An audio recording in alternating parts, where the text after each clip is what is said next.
মৰমৰ ছাত্ৰ ছাত্ৰীসকল, তোমালোকক মই মোৰ চেনেলটোলৈ স্বাগতম জনাইছোঁ। আজি মই ক্লাছ 8ৰ বিজ্ঞান পাঠ্যপুথিৰ অধ্যায় 9 বায়ু আৰু পানীৰ প্ৰদূষণ পাঠটোৰ অনুশীলনীৰ প্ৰশ্নসমূহৰ উত্তৰসমূহ আলোচনা কৰিম। গতিকে তোমালোকে ভিডিঅ'টো প্ৰথমৰ পৰা শেষলৈকে চাবা। অনুশীলনীৰ 1 নম্বৰ প্ৰশ্নটো হৈছে, কি প্ৰকাৰে পানী প্ৰদূষিত হ'ব পাৰে? তোমালোকে উত্তৰত লিখিবা, তলত দিয়া ধৰণে পানী প্ৰদূষিত হ'ব পাৰে। ঔদ্যোগিক আৱৰ্জনা, উদ্যোগসমূহৰ পৰা নিৰ্গত হোৱা বিষাক্ত ৰাসায়নিক পদাৰ্থসমূহ নদীত পৰে। নৰ্দমাৰ আৱৰ্জনা, পাকঘৰ, লণ্ড্ৰী আৰু শৌচালয়ৰ পৰা নিৰ্গত হোৱা বৰ্জিত পদাৰ্থই পানী প্ৰদূষিত কৰে। কৃষিভূমিত ব্যৱহৃত ৰাসায়নিক পদাৰ্থ, খেতিয়কসকলে শস্যৰ উৎপাদন বৃদ্ধি কৰিবলৈ অত্যধিক পৰিমাণে সাৰ আৰু কীটনাশক ব্যৱহাৰ কৰে। বৰষুণৰ পানী আৰু বানপানীয়ে এই ক্ষতিকাৰক ৰাসায়নিক পদাৰ্থসমূহ পানীৰ উৎসলৈ কঢ়িয়াই লৈ যায়, ফলত পানী প্ৰদূষিত হয়।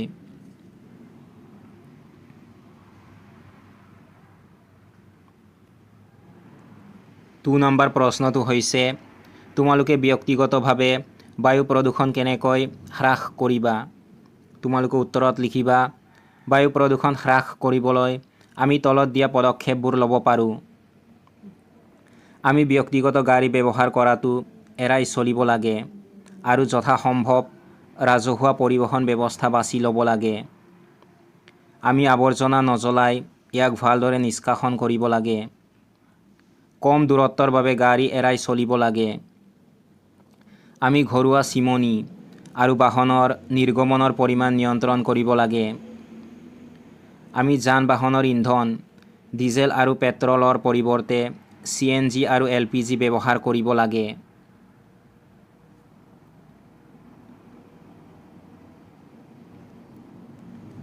থ্ৰী নম্বৰ প্ৰশ্নটো হৈছে, পৰিষ্কাৰ, স্বচ্ছ ফটফটীয়া পানী খোৱাৰ উপযোগী। তোমাৰ মতামত আগবঢ়োৱা। তোমালোকে উত্তৰত লিখিবা, নাই, এইটো সঁচা নহয় যে পৰিষ্কাৰ, স্বচ্ছ পানী সদায় খোৱাৰ উপযোগী। এইটো সম্ভৱ যে এনেকুৱা পানীত বেমাৰ কঢ়িওৱা অণুজীৱ আৰু আন অপদ্ৰব্য দ্ৰৱীভূত হৈ থাকিব পাৰে। সেয়ে খোৱাৰ আগতে পানী বিশুদ্ধ কৰি ল'ব লাগে।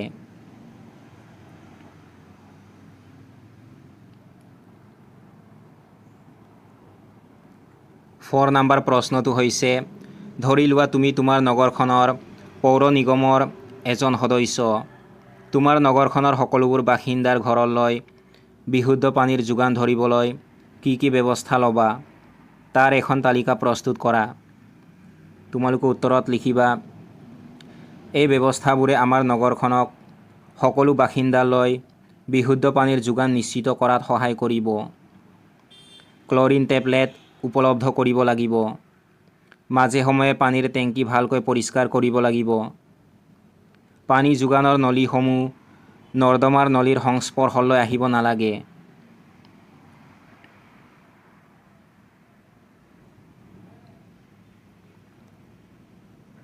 ফাইভ নম্বৰ প্ৰশ্নটো হৈছে, বিশুদ্ধ বায়ু আৰু প্ৰদূষিত বায়ুৰ মাজৰ পাৰ্থক্যসমূহ ব্যাখ্যা কৰা। তোমালোকে উত্তৰত লিখিবা, বিশুদ্ধ বায়ু হৈছে গেছৰ এক মিশ্ৰণ, য'ত নাইট্ৰজেন, অক্সিজেন, কাৰ্বন ডাই অক্সাইড, পানীৰ বাষ্প আৰু অন্যান্য গেছবোৰ নিৰ্দিষ্ট পৰিমাণত থাকে। আনহাতে প্ৰদূষিত বায়ুত এই গেছবোৰৰ পৰিমাণ সলনি হয় আৰু ধোঁৱা, ধূলি আৰু অন্যান্য ক্ষতিকাৰক পদাৰ্থ মিহলি হৈ থাকে।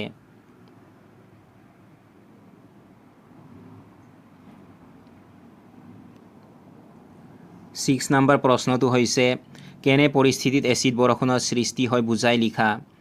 এচিড বৰষুণে আমাৰ ওপৰত কেনেধৰণে প্ৰভাৱ পেলায়? তোমালোকে উত্তৰত লিখিবা, নাইট্ৰজেন ডাই অক্সাইড আৰু ছালফাৰ ডাই অক্সাইডৰ দৰে বায়ু প্ৰদূষক গেছসমূহ বায়ুমণ্ডলত থকা জলীয় বাষ্পৰ লগত ৰাসায়নিক বিক্ৰিয়া কৰি ছালফিউৰিক এচিড আৰু নাইট্ৰিক এচিড প্ৰস্তুত কৰে। এই এচিডসমূহে বৰষুণৰ পানী আম্লিক কৰে, যাক এচিড বৰষুণ বোলা হয়। এচিড বৰষুণে মানুহৰ শ্বাস-প্ৰশ্বাসৰ সমস্যাৰ সৃষ্টি কৰাৰ উপৰি স্থায়ীভাৱে হাঁওফাঁওৰ ক্ষতি কৰে। 7 নম্বৰ প্ৰশ্নটো হৈছে, তলত দিয়া গেছবোৰৰ ভিতৰত কোনকেইটা সেউজগৃহ গেছ নহয়? ইয়াৰ শুদ্ধ উত্তৰ হৈছে অপশ্যন বি ছালফাৰ ডাই অক্সাইড আৰু অপশ্যন ডি নাইট্ৰজেন।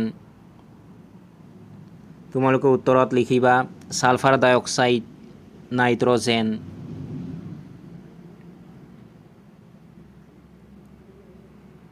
8 নম্বৰ প্ৰশ্নটো হৈছে তোমাৰ নিজৰ ভাষাৰে সেউজগৃহৰ প্ৰভাৱৰ বিষয়ে বৰ্ণনা কৰা।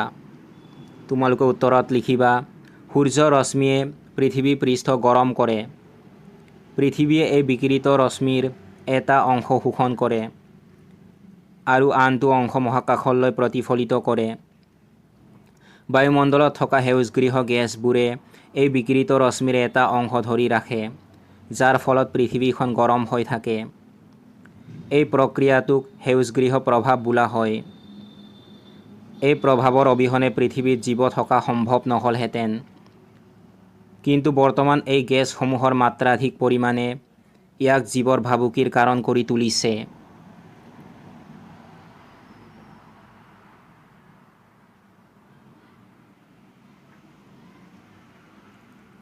নাইন নম্বৰ প্ৰশ্নটো হৈছে গোলকীয় উষ্ণতাৰ ওপৰত এটা চমু বক্তৃতা প্ৰস্তুত কৰা আৰু বক্তৃতাটো শ্ৰেণীত প্ৰদান কৰা। তোমালোকে উত্তৰত লিখিবা গোলকীয় উষ্ণতাৰ ওপৰত চমু বক্তৃতা তলত দিয়া ধৰণে প্ৰস্তুত কৰিব পাৰি। সুপ্ৰভাত ছাত্ৰ ছাত্ৰীসকল, সন্মানীয় ছাৰ বাইদেউসকল, আজি মই গোলকীয় উষ্ণতাৰ বিষয়ে দুআষাৰ ক'ব বিচাৰিছোঁ। গোলকীয় উষ্ণতা হৈছে পৃথিৱীৰ বায়ুমণ্ডলৰ গড় উষ্ণতা লাহে লাহে বৃদ্ধি পোৱা এক গুৰুতৰ সমস্যা। ইয়াৰ মূল কাৰণ হ'ল মানুহৰ বিভিন্ন কাৰ্যকলাপৰ ফলত কাৰ্বন ডাই অক্সাইড, মিথেন আদি সেউজগৃহ গেছৰ নিৰ্গমন বৃদ্ধি পোৱা। এই গেছবোৰে সূৰ্যৰ তাপ শোষণ কৰি পৃথিৱীৰ উষ্ণতা বঢ়াই তোলে। গোলকীয় উষ্ণতাৰ ফলত হিমবাহ গলি সাগৰৰ জলপৃষ্ঠ বৃদ্ধি পাইছে, বৰষুণৰ ধৰণ সলনি হৈছে আৰু উদ্ভিদ প্ৰাণীৰ জীৱনলৈ ভাবুকি আহিছে। এই সমস্যাটো সমাধান কৰিবলৈ আমি সকলোৱে ব্যক্তিগতভাৱে আৰু সামূহিকভাৱে চেষ্টা কৰিব লাগিব, যেনে গছ ৰোৱা, শক্তিৰ অপচয় কমোৱা আৰু পৰিৱেশ অনুকূল অভ্যাস গঢ়ি তোলা। আহক আমি সকলোৱে লগ লাগি এখন সুস্থিৰ পৃথিৱী গঢ়ি তোলোঁ। ধন্যবাদ। 10 নম্বৰ প্ৰশ্নটো হৈছে তাজমহলৰ সৌন্দৰ্যৰ প্ৰতি অহা ভাবুকিৰ বিষয়ে বৰ্ণনা কৰা। তোমালোকে উত্তৰত লিখিবা বায়ু প্ৰদূষণ, বিশেষকৈ মথুৰা তেল শোধনাগাৰৰ পৰা নিৰ্গত হোৱা ছালফাৰ ডাই অক্সাইডৰ ফলত হোৱা এচিড বৰষুণে তাজমহলৰ বগা মাৰ্বল হালধীয়া আৰু ক্ষতিগ্ৰস্ত কৰি পেলাইছে, যাৰ ফলত ইয়াৰ সৌন্দৰ্যৰ প্ৰতি ভাবুকি আহিছে।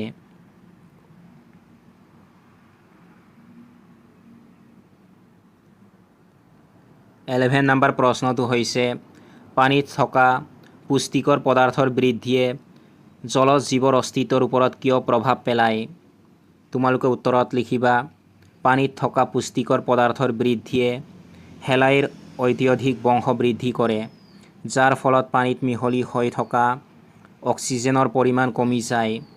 ইয়াৰ ফলস্বৰূপে পানীত অক্সিজেনৰ পৰিমাণ কমি গৈ জলচৰ জীৱবিলাকৰ মৃত্যুৰ কাৰণ হ'ব পাৰে।